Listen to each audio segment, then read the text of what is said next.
The action in this film, I mean, I'm probably biased, but I think there's some of the best that we've had in the MCU.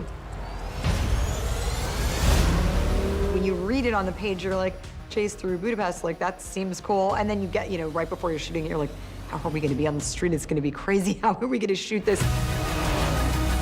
It's so aggressive. It excels and moves the entire storyline into the main part of the film, and it's just one car chase.